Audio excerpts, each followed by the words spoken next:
Assalamualaikum warahmatullahi wabarakatuh.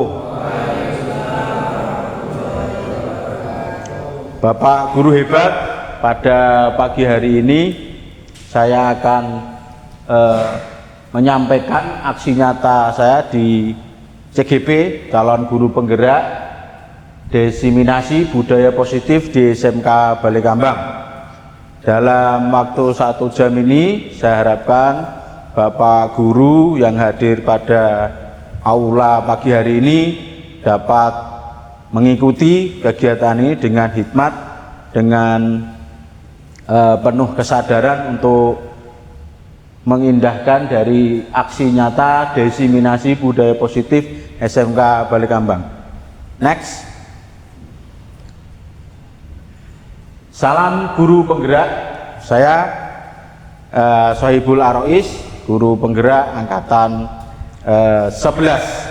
Saya ingin cek ketika saya mengatakan guru penggerak, Bapak guru yang hadir di sini silahkan kepalkan tangan dan mengatakan tergerak, bergerak, menggerakkan. Ya, kita cek untuk pertama kali, nanti kita lakukan bersama-sama. Oke. Guru penggerak, tergerak, bergerak, menggerakkan. Oke, kita ulang lagi satu lagi ya. Salam guru penggerak, tergerak, bergerak, menggerakkan. Tepuk tangan untuk kita semua. Oke, next. Ini tepuk semangat ya. Bapak guru bisa gunakan ini ketika dalam keadaan sistem pembelajaran. Pada hari ini kita tepuk semangat.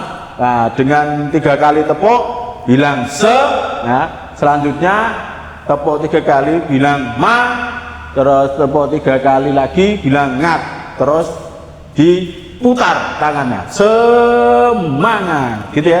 Kita cek ya, kita cek untuk cek semangat pada pagi hari ini untuk kegiatan aksi nyata disiminasi budaya positif. Tepuk semangat.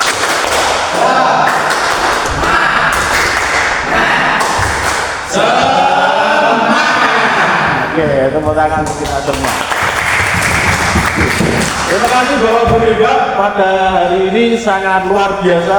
Saya mengapresiasi, semoga kita dapat mengambil hikmat dari kegiatan aksi nyata yang saya sampaikan. Oke, next. Oke, kesepakatan ya Bapak Guru yang hebat. Ini kesepakatan forum disiminasi. Yang pertama, menghargai siapapun. Saya harapkan kita menghargai. Nanti dalam keadaan saya menyampaikan dengan menghargai, ketika teman juga ada yang menyampaikan pendapat, kita hargai. Selanjutnya menjadi pendengar yang baik. Nah, kalau nanti kita saling menghargai dalam posisi saya menyampaikan dengan menjadi pendengar. Terus mengikuti forum disiminasi dengan baik, aktif dalam kegiatan disiminasi, salon HP, dan mengikuti acara disiminasi dengan riang gembira. Bisa disepakati ya?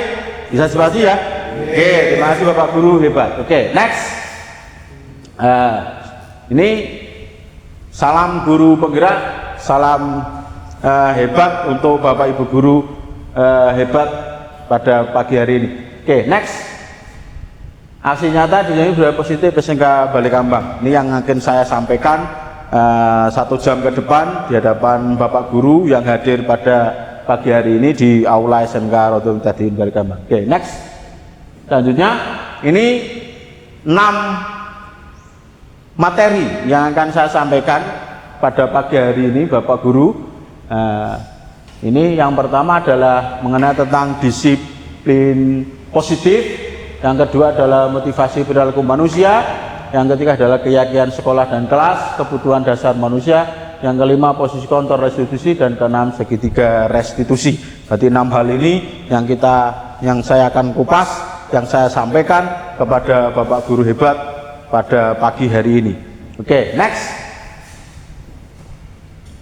Disiplin positif. Apa itu disiplin positif? Ketika 2 kata ini digabungkan, diharapkan memiliki power atau kekuatan untuk mengubah, bahkan bisa menjadi arahan untuk kita sebagai guru dalam bersikap menyikapi dinamika yang bergerak di dalam peserta didik ya.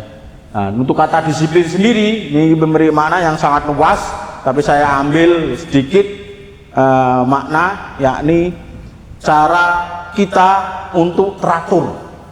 Ya, disiplin di sini adalah cara kita, Bapak Ibu guru ataupun Bapak guru hadir pada pagi hari ini dan peserta didik untuk menjadi lebih teratur, menghargai hak dan kewajiban antar guru maupun dari peserta didik.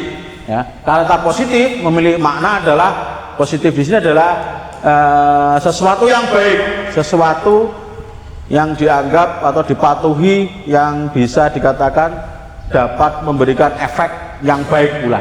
Nah, selanjutnya next. Nah, ini disiplin positif. Nah, ini makna secara umum. Disiplin positif merupakan suatu cara penerapan disiplin yang mengajarkan anak bertanggung jawab dan menumbuhkan kesadaran diri berdasarkan nilai-nilai kebajikan. Kenapa kok ada unsur tanggung jawab kata disiplin di sini atau disiplin positif? Karena diharapkan nanti peserta didik akan menjadi peserta didik yang akuntabel ya. Nah, bisa dipercaya, bisa memiliki komitmen dalam berkehidupan dan baik, nah, gitu. Dan bisa secara alamiah sadar menjadi karakter kepribadian yang baik pula. Selanjutnya next, disiplin positif adalah disiplin positif lebih ke arah disiplin diri yang dapat mengontrol diri dalam melakukan segala tindakan. Kata mengontrol di sini adalah peserta didik dan kita para guru dapat mengambil eksistensi kita ketika kita mengatakan bahwa mana yang harus kita lakukan, mana yang tidak kita lakukan, mana yang bermanfaat dan mana yang tidak bermanfaat. Inilah yang diinginkan dari kegiatan ini. Peserta didik secara sadar, secara alamiah melakukan untuk kebaikan pribadi dan orang lain. Oke, next. Selanjutnya pengertian dari disiplin itu adalah disiplin diri dapat membuat murid memahami dan menyadari berdasarkan motivasi internal, bukan akibat paksaan, pujian ataupun hukuman. Nah, ini yang diinginkan. Setelah mereka memahami apa itu disiplin positif, apa itu aturan, apa itu kata disiplin itu sendiri, diharapkan peserta didik secara sadar, secara alamiah, secara pribadi, dia sebagai peserta didik maupun kita sebagai bapak guru melakukan kegiatan baik ini tanpa paksaan dan tanpa intimidasi. Ketika kita melakukan sesuatu ada paksaan, ada intimidasi, ada ketakutan, maka jiwa yang pelaksana pasti terganggu, pasti tidak nyaman, pasti penuh tipu daya untuk melakukan tindakan. Dan harapan dari saya pribadi dan bapak guru, saya inginkan juga peserta didik ini melakukan tindakan positif ini dengan kesadaran penuh, bukan atas dasar paksaan. Oke, next.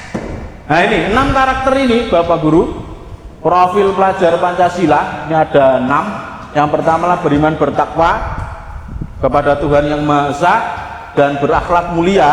Ini sudah ada dan sudah menjadi karakter di dalam SMK kita yang berbasis pondok pesantren SMA Raudhatul Muhtadin. Berarti secara sadar kita sudah melakukan itu dan kita harus mengawal konsistenitas dan juga mengawal agar berkelanjutan menjadi lebih baik, lebih baik, lebih baik. Selanjutnya adalah mandiri. Ya, profil mandiri di sini peserta didik secara sadar ketika dia menjadi peserta didik, maka dialah bertugas untuk melakukan tindakan menguatkan posisi untuk menjadi pribadi-pribadi ilmu, pribadi-pribadi skill yang kompetitif, kreatif. Nanti ada juga kata kreatif di situ, ya kan? Dan menjadi percaya diri, confident, percaya diri. Ini yang diinginkan. Contoh kebedaan global. Maksudnya apa? Menghargai atas dasar perbedaan. Nah, kita sebagai guru, bapak guru pada pagi hari ini dalam aula ini saya harapkan juga kita semua bisa menjadi contoh menghormati atas dasar perbedaan. Nah, atas dasar perbedaan suku, agama, bahasa, nah, menjadi suri teladan. Yang penting mereka tidak mengganggu aktivitas kehidupan kita secara pribadi, dan kita tidak boleh mengganggu aktivitas mereka juga secara pribadi. Selanjutnya gotong royong.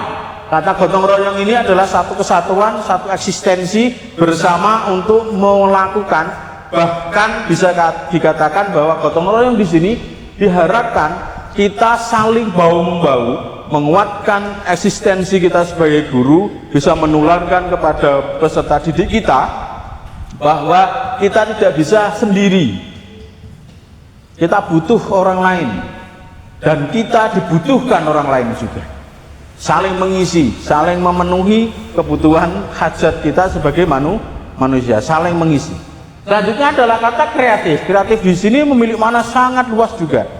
Tapi saya ambil sedikit, kata kreatif ini adalah bagaimana seorang peserta didik yang harapan kita Bapak Guru, mereka dapat mengambil sikap yang lebih baik dan lebih unik dan bermanfaat, nah, untuk yang lain juga. Nah, inilah yang saya inginkan terjadi di dalam SMK kita, jadi kreatif. Dan juga bernalar kritis.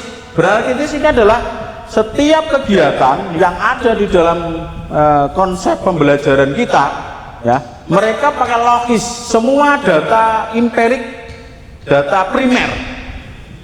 Nah, biar kita sebagai pengajar, ya, dapat juga memberikan stimulus kepada mereka bahwa semua informasi, semua data itu harus empirik atau data primer, biar tidak mereka terjebak di dalam hoak atau berita bohong, bahkan penipuan. Bahkan mereka juga dapat menganalisis mana yang baik, mana yang benar, mengambil suatu tindakan, ya kan. Selanjutnya motivasi perilaku manusia. Nah, perilaku manusia ini kata motivasi, ya kan, kata motivasi. Ketika kita mengatakan bahwa apa itu motivasi itu sendiri, ya kan, ketika motivasi ini diharapkan kita sebagai pendidik, ya kan, kata motivasi ini adalah memberikan gagasan atau bahkan memberikan konsep kepada peserta didik agar mereka, peserta didik itu dapat memberikan efek positif. Efek positif berarti kita memberikan efek positif untuk mereka lebih giat, lebih baik, dan lebih kontinuitas dalam menggapai cita-citanya. Nah, inilah yang diinginkan di dalam destinasi pada pagi hari ini. Oke, next. Yang pertama adalah motivasi perilaku manusia. Ada 3 hal, ya. Ada 3 hal. Yang pertama ini untuk menghindari ketidaknyamanan atau hukuman. Nah, ini biasanya terjadi Bapak Guru, ya kan, ketika mengatakan ingin melakukan tindakan biar tidak dihukum, biar tidak dihukum. Nah, ini biasanya mereka bertipu daya. Selanjutnya yang kedua adalah untuk mendapatkan imbalan atau penghargaan dari orang lain. Maksudnya apa? Peserta didik biasanya ketika ingin mendapatkan sesuatu hal, otomatis mereka ingin mendapatkan imbalan. Pak, saya ingin dapat nilai bagus. Jika saya seperti ini, saya dikasih hadiah oleh orang tua. Nah, itu orang tua.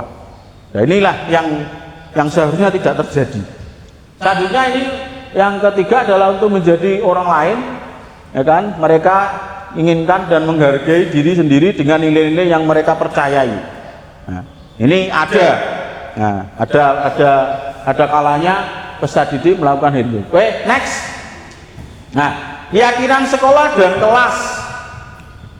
Kata keyakinan di sini adalah sesuatu hal yang bisa menjadikan posisi kita sebagai guru dapat memberikan kesepahaman bahwa semua peraturan ini harus disepakati bersama, tidak bisa sepihak dari guru pribadi, tidak boleh. Nah, ini keyakinan baik sekolah maupun kelas harus melibatkan peserta didik untuk mengambil kebijakan. Oke, next. Keyakinan kelas, guru berperan dalam mewujudkan terbentuknya keyakinan kelas atau kelas dengan adanya kesepakatan antara guru dan murid. Berarti guru dan peserta didik kita, santri, harus satu frekuensi, satu pemahaman. Mereka peserta didik punya hak untuk bersuara, apa yang harus mereka inginkan dan apa yang harus mereka dapatkan. Dan guru harus menjembatani mana sekiranya itu menjadi baik, mana sekiranya itu tidak baik. Oke, next. Keyakinan kelas. Keyakinan kelas atau kelas berupa pernyataan universal yang mudah diingat, dipahami dan harus diterapkan di lingkungan sekolah. Maksudnya apa? Ini harus berjalan. Peserta didik harus tahu. Peserta didik ini bagian dari. Tidak bisa dikatakan bahwa peserta didik ini tidak ada di sini, tidak bisa. Mereka bagian. Tidak bisa enggak. Dan harapan kita sebagai pendidik harus melakukan tindakan itu. Oke, next. Nah ini keyakinan sekolah dan kelas. Oke, sebelum saya lakukan ini, saya mau ice breaking dulu ya. Nanti ada ice breaking 1 dan 2. Oke, sekarang semua angkat tangan ke atas. Oke, angkat tangan ke atas, angkat tangan ke atas, angkat tangan ke atas, angkat tangan ke atas, dan tepuk 3 kali ke atas dan sebutkan huruf pertama di alfabet. 1, 2, 3. A. Nah, 1, 2, 3. 1, 2, 3. Terima kasih. Ini saya harapkan Bapak Guru bisa lebih fokus ya. Lebih fokus untuk tidak tidur ya. Tidak tidur ini. Jangan sampai ini saya harapkan bisa satu frekuensi ini. Nah, oke. Keyakinan sekolah dan kelas, ini kelas 11 TK keyakinan. Yang pertama, kenapa harus ditempel? Nah, ini tujuannya adalah para peserta didik tahu posisinya. Tahu posisinya bahwa ini adalah bukan dari guru, tapi dari kita semua, dari guru sendiri dan peserta didik saling bahu-membahu, saling mensepakati bahwa itu menjadi peraturan. Oke, ini contoh dari adanya keyakinan kelas dan atau keyakinan sekolah. Oke, next.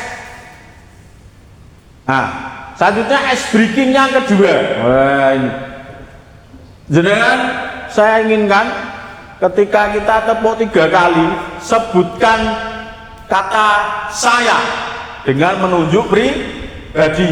Ketika 3 kali lagi menunjukkan dia, ya, dia. Dan ketika penunjukan mereka, putar tangan kanan dan mengatakan mereka, gitu ya. Nah, moga bareng-bareng Bapak Guru. Nah, kita lebih fresh nanti fresh, karena ini masih banyak sesuatu hal yang harus saya sampaikan dalam sesi ini. Oke, nah kita mulai. 1, 2, 3. Saya, iya, mereka. Oke, ulang lagi. Ini masih belum kompak. Nah, 1, 2, 3. Saya, iya, mereka. Tepuk tangan untuk kita.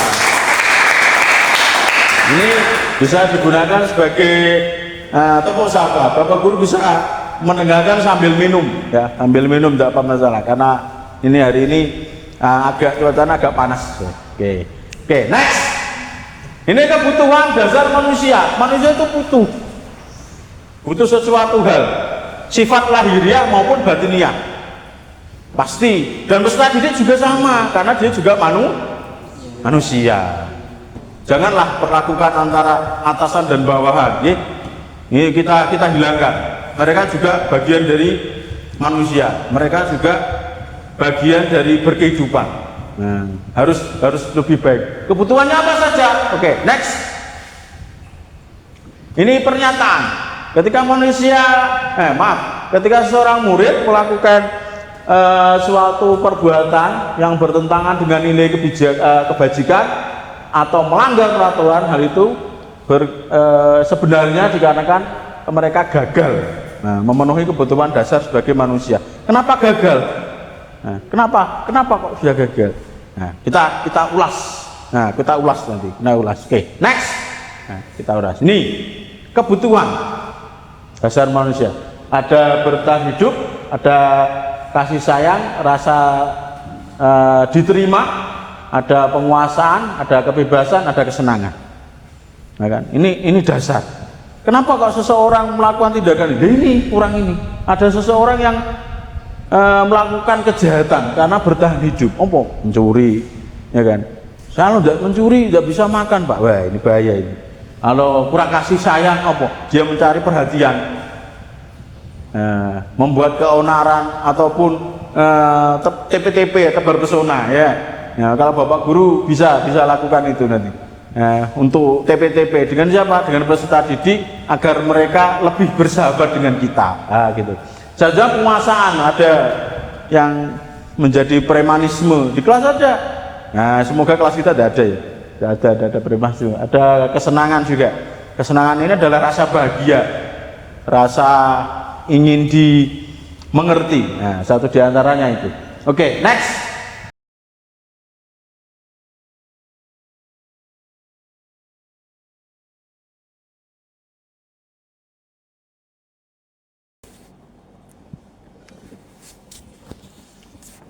Assalamualaikum Pak. Waalaikumsalam. Bagaimana kabarnya Asif? Alhamdulillah Pak, saya baik-baik saja. Tadi Bapak lihat Asif memakai sepatu yang tidak sesuai dengan aturan pondok, yakni warna putih ya tadi. Nggih Pak. Saya sangat mengapresiasi tanggung jawab Asif berangkat sekolah, ya kan, luar biasa berangkat sekolah, memakai sepatu, berangkat pagi, disiplin ini sangat mengapresiasi dari Bapak secara pribadi. Ini alasannya Asif memakai sepatu putih ini kenapa? Pak, sepatu saya kemarin yang warna hitam itu rusak Pak. Gimana lagi Pak? Adanya sepatu putih Pak. Oh gitu ya. Nggih. Sip. Ini saya Bapak memahami ini. Bapak memahami atas situasi yang dialami si Asif secara pribadi karena sepatunya rusak. Saya menginginkan Asif ini lebih disiplin lagi, ya kan? Nggih. Lebih disiplin, lebih taat atas aturan. Terus, menurut Asif kenapa sepatu sekolah di pondok kita pakai sepatu hitam? Itu menurut Pak Asif seperti apa? Menurut saya itu aturan dari pondok Pak. Agar lebih disiplin ya kan? Lebih disiplin Pak. Agar lebih teratur, lebih baik gitu dan seragam ya. Selanjutnya Bapak mengapresiasi atas kejujuran Asif, atas pengakuan dari Asif secara pribadi mengenai tentang memakai sepatu Asif yang berwarna putih. Untuk selanjutnya Bapak ingin mengajak Asif untuk lebih disiplin dan bisa mengingat kejadian ini dan memberikan pemahaman ini kepada kawan-kawan untuk lebih tetap disiplin ya Asif ya. Nggih Pak. Terus selanjutnya Bapak menginginkan saran kepada Asif untuk meningkatkan disiplin itu seperti apa Asif? Saya akan membeli sepatu baru Pak. Oh gitu ya. Ini untuk meningkatkan disiplin Asif ya, untuk membeli sepatu. Saya mengapresiasi sikap Asif atas tanggung jawab Asif di dalam sekolah, berangkat pagi dan memakai sepatu, dan saya harapkan Asif ketika membeli dan juga dapat dipakai dalam kegiatan pembelajaran. Gitu ya Asif ya? Nggih Pak. Saya harapkan Asif bisa bekerja sama dan lebih disiplin. Nggih. Terima kasih, bisa kembali ke kelas untuk pembelajaran selanjutnya. Terima kasih Pak. Ya.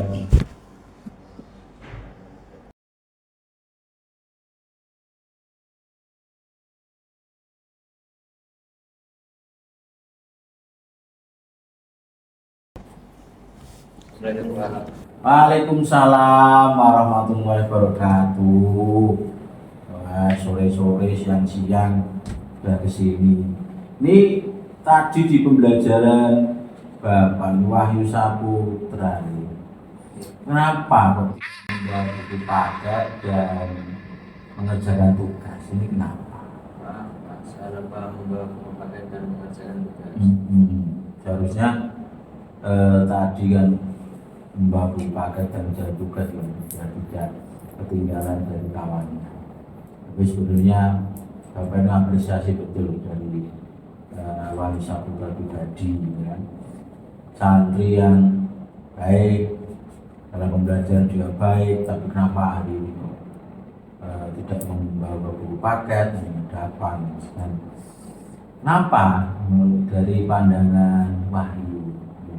Apa sih kenapa sih kita harus membawa buku paket dan mengerjakan tugas? Ini pandangan Wahyu. Kenapa?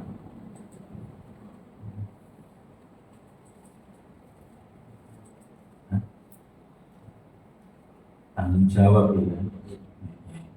Biar kita dapat bertanggung jawab dan juga dapat istilahnya lebih disiplin, ya. Disiplin. Terus apa pandangan dari Wahyu Saputra sendiri tentang alasan konkret, ya, Wahyu Saputra tidak membawa buku paket sampai tidak membawa buku paket dan juga tidak mengerjakan tugas, ini alasannya apa? Tapi Pak, karena melaksanakan tugas persiapan 17. Alhamdulillah kamu memiliki saya apresiasi betul karena dirimu berkontribusi dari kesuksesan acara peringatan HUT juga. Tapi saya harapkan tidak. Terus saran dari dirimu agar tidak terulang kembali, bagaimana? Apa yang harus kamu lakukan agar tidak terulang kembali? Oh, membuat jadwal agar lebih tanggung jawab, gitu. Dan tidak lupa terus mengatur kegiatan diri pribadi agar baik di posisi ini, kan? Jelas untuk kedepannya apa yang harus kamu lakukan depannya? Saya akan lebih baik dan saya bertanggung jawab. Biar kita sendiri tahu, ya kan, mana tugas antara sekolah dan mana tugas yang disebut dengan pengabdian, yaitu membantu dalam proses kesuksesan peringatan HUT 17. Harapan Wahyu Saputra lebih konsisten atas pembelajaran, ya, membawa paket dan mengerjakan tugas agar tidak tertinggal. Terima kasih Pak Saputra, bisa kembali ke kelas dan saya harapkan ini tidak terulang kembali, ya. Terima kasih. Ini studi kasus. Ada Pak Bowo, guru wali kelas 11 EKJ, sedang bingung menghadapi ulah salah satu murid di kelasnya, namanya Izzat. Beberapa anak telah mengeluh Ezar ini seringkali meminta bekal makanan siang mereka dengan paksa. Jika Anda menghadapi situasi seperti ini, apa yang akan Anda lakukan? Menurut Anda kira-kira apa alasan Ezar melakukan ini? Kalau secara analisis, satu, mungkin dia lapar, ya, lapar, tidak memiliki makanan. Nah, tidak pilih makanan, ya, lapar banget, ngambil. Yang kedua, bisa jadi Ezra ini tidak memiliki bekal, ini kan, tidak memiliki bekal ini. Bisa jadi Ezra ingin sekedar diperhatikan dengan yang diminta, atau yang lainnya juga. Coba kita lihat kasus-kasus, analisis kasus dah. Oke, next. Yang pertama, alasan Ezra yang pertama adalah orang tuanya tidak membawakan bekal bertahan hidup. Bisa jadi. Makanya Bapak Guru ketika nanti di kelas kalau menemui peserta didik yang butuh perhatian, tolong dianalisis, ya, dianalisis, jangan sampai berbeda dalam penanganannya. Ini harus ditunggu. Oh, ini kalau bertahan hidup mah ya kasih makan lah. Kalau kita memiliki sedikit rezeki bisa. Oke, next. Alasan kedua, nah, memperhatikan dia karena kasih sayang dan rasa diterima. Maksudnya apa? Dia kurang gitu. Ya, kurang kasih sayang. Ini bahaya ini. Bahaya. Jangan sampai Bapak Guru nanti ketika di kelas menemukan anak yang kurang kasih sayang, bahaya ini. Bahaya, jangan sampai itu terjadi. Oke, next. Ini alasan ketiga. Nah, takut dengan dia dan menuruti keinginannya karena kekuasaan. Kenapa dia takut? Nah, ini kalau di dalam sekolah kita ada yang disebut dengan oteng ya, atau seseorang yang memiliki kuasa, sok jagoan, sok keren, ingin menguasai. Nah, ini mungkin juga Ezra ingin melakukan itu. Tapi ketika nanti kita di dalam kelas kalau menemukan anak yang memiliki karakter seperti itu, ya kita ajak lah, ya, untuk berdiskusi, menyalurkan kewibawaannya untuk menjadi seorang pemimpin yang baik. Disalurkan yang baik. Salurkan yang baik, bukan diberangus, tidak, tapi disalurkan dengan yang baik. Suruh aja dia ikuti ekstra, pencaksilat atau melakukan tindakan. Oke, next. Alasan Ezra yang keempat, Bapak Guru ini mungkin ingin merasa bosan dengan bekal yang diberikan ibunya, juga bisa ini. Berikan ibunya.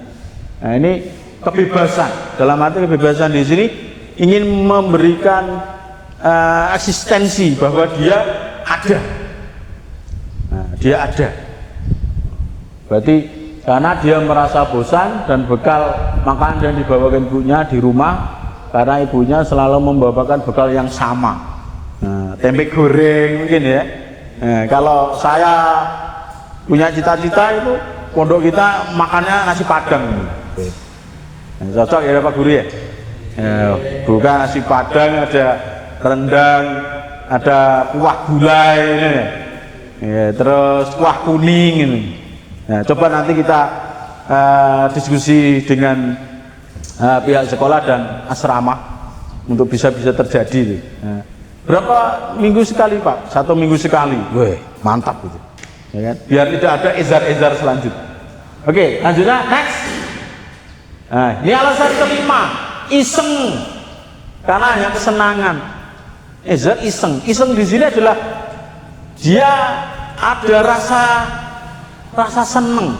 Rasa senang dalam arti apa? Ketika melihat temannya merajuk, ya kan? Temannya merasa apa itu digoda, ya, apalagi kalau yang membawa bekal itu adalah temannya perempuan. Bisa jadi ini. Mungkin Bapak Guru dulu ketika di sekolah juga seperti itu ya.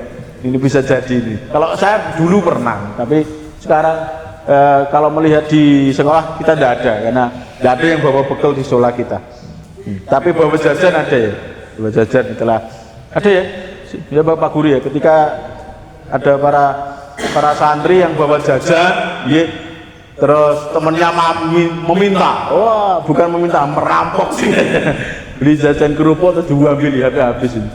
Nah, atau minum es tapi sedotannya ditekan, dia tidak dapat banyak, dikasih kualifikasi, itu mungkin itu karena iseng aja, iseng ya. Oke, selanjutnya next.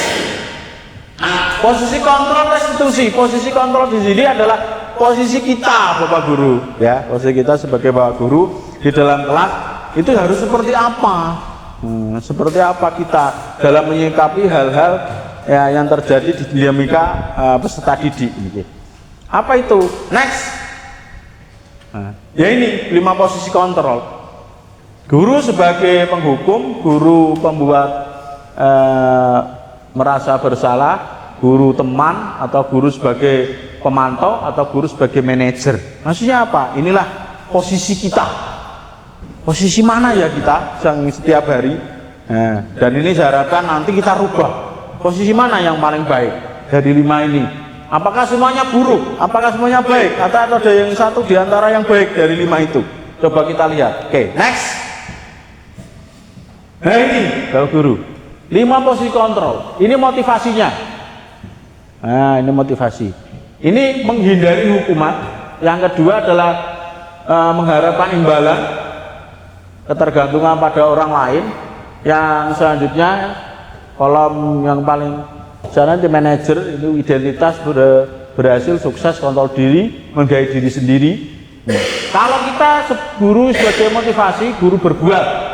Kalau menghukum, contohnya apa kata-kata atau sikap kita yang mempunyai karakteristik menghukum, menghardik, menunjuk-nunjuk, menyakiti, menyindir. Karena sifat dari kata menghukum di sini adalah yang menghukum ini merasa bahagia, merasa terpuaskan jika yang dihukum ini menderita. Nah ini jangan sampai terjadi. Nah, guru berkata kamu, kalau kamu tidak melakukan, awas. Wah, ini mengancam. Ini tidak boleh nih. Kita kata-kata ini tidak boleh. Hasilnya apa? Mereka akan memberontak, menyalahkan orang lain, berbohong. Karena apa? Takut hukuman. Berkelit. Kalau bahasanya sini ya. Nah. Terus kaitan dengan dunia berkualitas, murid meletakkan guru di luar dunia berkualitas. Maksudnya apa? Dia akan menghindar. Kalau dipanggil mesti gelibet kalau bahasa kita. Harus berputar lagi. Selanjutnya murid berkata, biarkan saja, nanti juga marah-marah lagi. Dalam arti apa? Peserta didik juga merasa bosen, gedeg kalau bahasa Jawanya. Ya. Kalau bahasa sederhananya adalah mereka merasa kesal ada marah, terpendam. Gampang ada murid apa? Mengulangi kesalahan pasti. Kenapa? Tidak masuk di dalam ranah jiwa. Ini jangan sampai terjadi. Selanjutnya berbuat rasa bersalah. Guru berbuat, berceramah dan mengatakan seharusnya bapak kecewa dan seharusnya. Dalam arti apa? Anak merasa di posisi yang selalu salah. Nah, guru berkata, kamu sudah tahu. Nah, ini contoh kali ibu guru terus sekali mengatakan ibu stres, gila nih, jangan sampai terjadi. Satu hasilnya apa? Menyembunyikan, menyangkal, berbohong. Peserta didik akan melakukan itu, Bapak Guru. Ini jangan sampai terjadi di sekolah kita. Saja kaitannya dengan murid meletakkan guru di dalam dunia berkualitas. Maafkan saya dan sebagainya, ini murid. Nah, selanjutnya dampaknya adalah merasa rendah diri karena tidak pede, tidak percaya terhadap dirinya bahwa dia adalah seseorang yang memiliki kendali terhadap dirinya. Selanjutnya sebagai teman, pembuatan alasan-alasan untuk murid. Ayolah, kalau kamu bapak merasa ini, ingat ini bapak pernah bantu dan sebagainya. Nah, hasilnya apa? Ketergantungan itu hasilnya. Selanjutnya kaitkan dengan dunia berkualitas. Ini murid meletakkan guru sebagai orang sangat penting di dunia yang berkualitas. Murid berkata, saya pikir bapak teman saya, ternyata begitu. Ini lemah, tidak mandiri, tergantung. Karena menganggap gurunya adalah setara. Ini boleh, tapi jangan kebablasan. Nah, boleh, tapi jangan sampai kebablasan. Kalau murid sudah kebablasan bahaya, guru juga menganggap bahaya juga. Harus punya koridor, menghormati teman ini ada koridornya antara guru dan murid. Selanjutnya pemantau, itu menghitung dan mengukur. Dalam arti mereka mendata pribadinya, jangan sampai peserta didik ini lengah. Nah, didata. Apa peraturannya? Menuntut, ya, menyesuaikan diri bila diawasi. Terus kemudian meletakkan guru sebagai peraturan dan hukuman di dunia berkualitas. Dalam arti apa? Ini seolah-olah guru dianggap oleh peserta didik sebagai seseorang yang perlu untuk dihindari. Nah itu. Nah, menitik beratkan pada sanksi atau hadiah untuk dirinya. Nah, berarti ini harus dihindari. Kalau saya bertemu bahaya. Selanjutnya yang terakhir adalah manajer. Nah, mengajukan pertanyaan-pertanyaan. Dalam arti apa?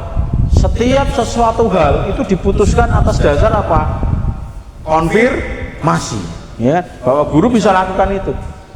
Ketika ada anak melakukan kesalahan, jangan di-justice atau langsung dihukum. Kamu, contoh ada yang telat, kamu telat ini. Nggak bisa ditanya dulu, kenapa telat? Alasannya apa kok telat? Gitu. Nah, terus selanjutnya diajak. Kamu tahu kan konsekuensi dari telat itu, kan? Terus selanjutnya hal apa yang harus kamu lakukan biar tidak telat? Itu manajer. Terus guru berkata, apa yang kita yakini, apa yang kita bisa atau kerjakan untuk memperbaiki masalah ini, dalam arti apa?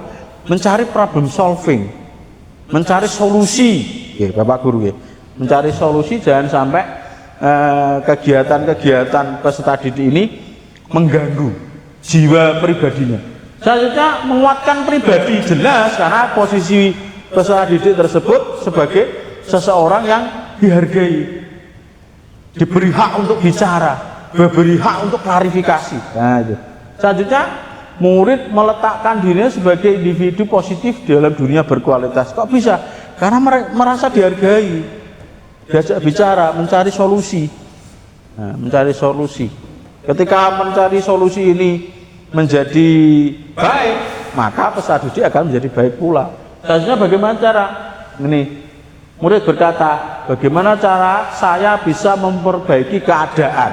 Kenapa? Sadar pribadi, karena diajak untuk mencari solusi oleh Bapak Guru. Bapak Guru harus seperti itu, dan kita bersama-sama untuk melakukan itu. Berarti murid dikualitaskan. Tidak boleh murid ini sebagai objek, jadi objek penderitaan. Nah, jangan sampai. Yang satu dampaknya apa? Mengevaluasi diri, bagaimana cara memperbaiki diri, diharapkan itu. Berarti mereka muhasabah. Nah, kalau bahasa pesantren kita adalah muhasabah atau introspeksi di diri. Oh, saya salah. Kalau saya salah, saya berhak untuk mengambil konsekuensi atau harus mencari solusi biar tidak terjadi lagi. Oke, next. Nah, posisi kontrolnya, restitusinya apa? Yang dari 5 hal tadi, yang diinginnya adalah sebagai manajer. Kenapa kok manajer? Ya itu tadi, meletakkan peserta didik dan kita sebagai satu egaliter yang sama, saling menguatkan, saling mengisi, saling memahami satu dengan yang lain antara hak dan kewajiban. Inilah yang kita harus lakukan. Posisi kontrolnya dalam restitusi kita adalah manajer. Bapak Guru dan saya pribadi bisa dan wajib untuk melakukan itu agar peserta didik kita untuk kedepannya lebih berkualitas dalam sifat mentalnya, percaya diri, confident. Ketika dia menghadapi sesuatu juga bisa terimbas dari apa yang kita ajarkan dan apa yang kita latihkan kepada mereka. Oke, next. Posisi kontrol restitusi. Kalau sebagai manajer, guru dapat berbuat sesuatu bersama murid, mempersiapkan murid bertanggung jawab, mendukung murid agar dapat menemukan solusi. Iya, itu yang harus kita inginkan dan itu yang harus kita kuatkan sebagai pendidik. Jangan mengatakan bahwa, loh, kamu pagi hari bukannya sepatunya itu warnanya hitam, kamu kok putih? Langsung, udah pusat 50 kali. Ya. Ini tidak dapat solusi karena anak ini punya hak apa untuk berbicara, punya hak untuk menyampaikan pendapat. Diajak saja. Nah, ajak saja dengan sistem manajerial tadi. Berarti posisinya adalah peserta didik adalah egaliter, setara dalam posisi yang berbeda. Dalam peserta didik ya peserta didik, kita sebagai guru. Oke, next. Posisi contohnya, selain itu posisi manajer mengacu pada restitusi yang dapat menjadikan murid sebagai manajer bagi dirinya sendiri, sehingga dapat mencipta identitas positif pada dirinya si murid. Kenapa itu bisa terjadi? Kenapa? Peserta didik diajak untuk berpikir, mencari solusi. Nah, kita ajak itu Pak Guru. Jangan kau mengatakan bahwa nggak bisa, nggak boleh. Murid adalah di bawah kewenangan kita. Enggak, sekarang sudah beda. Zamannya sudah beda. Kenapa? Zaman kita sudah zaman teknologi. Mereka dapat mencari informasi dan juga mencari posisi diri. Kalau nggak yakin, nah bisa berapi di dalam berkehidupannya. Oke, next. Segitiga restitusi. Nah, ini yang kita bahas lebih lanjut. Oke, next. Apa itu segitiga restitusi? Nah ini tahapannya manajer Bapak Guru. Berarti 5 kontrol tadi yang manajer, inilah tahapannya. Nah, tahapan dalam segitiga restitusi. Yang pertama adalah menstabilkan identitas. Dalam arti apa? Kita mengklarifikasi. Nah, peserta didik kalau ada masalah diajak, ditanyakan dulu hal yang positif, disadarkan dalam hal, karena semua orang, semua individu, setiap manusia pasti memiliki salah. Nah, tapi juga setiap orang punya kesempatan untuk berubah. Ini menstabilkan identitas. Selanjutnya, validasi tindakan yang salah. Validasi tindakan yang salah maksudnya apa? Peserta didik diajak untuk menyadari bahwa dirinya salah. Setelah dia menyadari, kita mengatakan, iya, setelah kamu sadar, betul Pak, saya salah. Ya Pak, saya yang melakukan. Ya Pak, saya dalam posisi ini adalah pelakunya Pak. Dan kita apresiasi. Dalam arti apa? Apresiasi keberanian, kejujuran, validitas dari pernyataannya, gitu loh. Berarti kita gunakan itu sebagai dasar untuk mengambil suatu sikap. Selanjutnya adalah menaikkan keyakinan. Iya kan, di sini adalah apa yang kamu harus lakukan. Keyakinan apa yang harus kamu bangun biar kesalahan ini tidak terulang kembali. Ya, ini segitiga restitusi yang harus kita lakukan Bapak Guru. Jangan pakai yang lain. Kita pakai ini karena ini adalah memanusiakan manusia dengan posisi setara manusianya. Berarti sama. Tapi jika mengulang kembali, maka dia suruh untuk merestitusi diri sendiri, menjadi manajer diri sendiri. Silakan kamu analisis sendiri. Kenapa kamu bisa salah? Kok kedua kalinya? Kedua kalinya. Nah, ini kita bisa lakukan. Oke, next. Ini menstabilkan identitas. Menstabilkan identitas dilakukan berdasarkan prinsip bahwa memberikan kesalahan pada bagian ini proses pembelajaran yang nantinya akan menggeser identitas gagal ke arah tindakan sukses. Ini yang tindakan pertama, menstabilkan tadi yang saya sebutkan. Setiap orang itu pasti, yang Pak Guru dulu juga pernah lawan kesalahan. Tapi kan harus berubah untuk lebih baik. Oke, next. Nah ini menstabilkan identitas. Berbuat salah itu hal yang manusiawi, tidak ada manusia yang sempurna, ya kan? Terus Bapak Ibu Guru tertarik pada mencari tahu siapa yang benar, siapa yang salah. Bapak Ibu lebih tertarik untuk menyelesaikan masalah. Kalau kamu menyalahkan dirimu sendiri terus menerus, apa kamu bersikap baik pada dirimu sendiri. Ini tindakan restitusi, menstabilkan identitas. Biar peserta didik ini dalam posisi sadar secara emosional baru untuk melakukan. Oke, next. Menstabilkan identitas selanjutnya adalah membuat salah ini. Itu hal yang manusiawi, tidak ada manusia yang sempurna. Nah, ini sama tindakan itu. Ini kata-katanya. Bapak Ibu Guru lebih tertarik untuk menyelesaikan masalah. Nah, ini tindakannya. Oke, next. Nanti validasi tindakan yang salah. Nah, validasi ini dilakukan berdasarkan prinsip bahwa setiap perilaku merupakan memenuhi suatu kebutuhan tertentu, sehingga guru atau orang tua akan bergeser pada pemikiran stimulus respon menjadi proaktif. Proaktif di sini adalah mencari seharusnya seperti apa kedudukannya. Kenapa kok bisa pakai sepatu putihmu seharusnya hitam? Kenapa tidak mengerjakan tugas? Kenapa? Alasannya apa? Nah, ini validasi tindakan. Oke, next. Nah, ini validasi tindakan yang salah selanjutnya. Kamu pasti punya alasan mengapa kamu melakukan. Apa yang penting untuk kamu? Kamu boleh tetap berusaha untuk menjaga sikap itu. Maukah kamu belajar cara lain untuk mendapatkan yang kamu butuhkan tanpa harus memukul? Dalam arti apa? Ini mencari, diajak peserta didik itu diajak untuk mencari solusi. Kalau bisa A, kenapa harus B? Kok bisa A? Itu. Nah, ini tindakan validasi tindakan yang salah. Oke, next. Ini menanyakan keyakinan.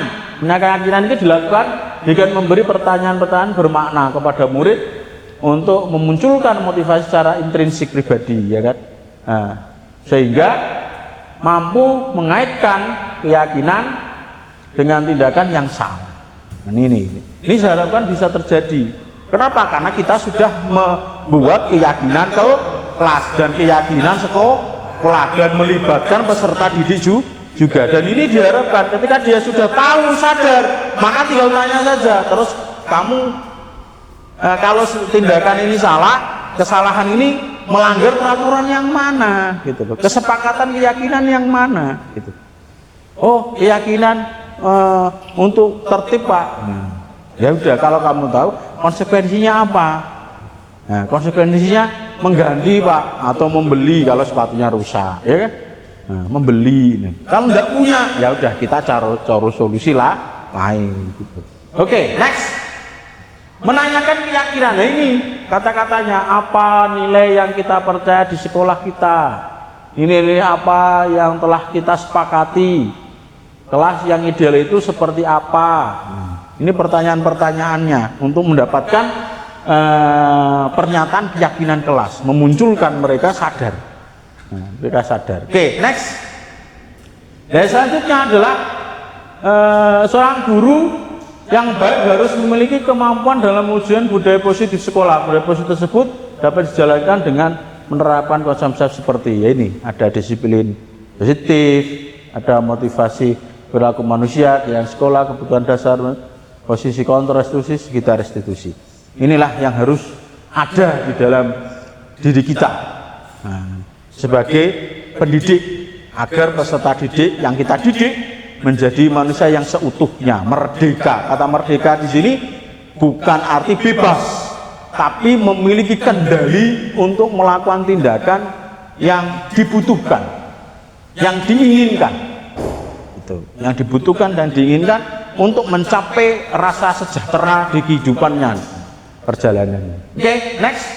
Nah, terima kasih.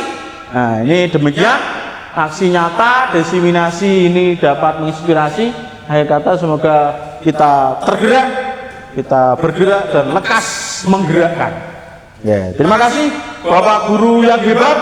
Nah, kita cek semangat dengan semangat guru penggerak, ya, yel-yel guru penggerak.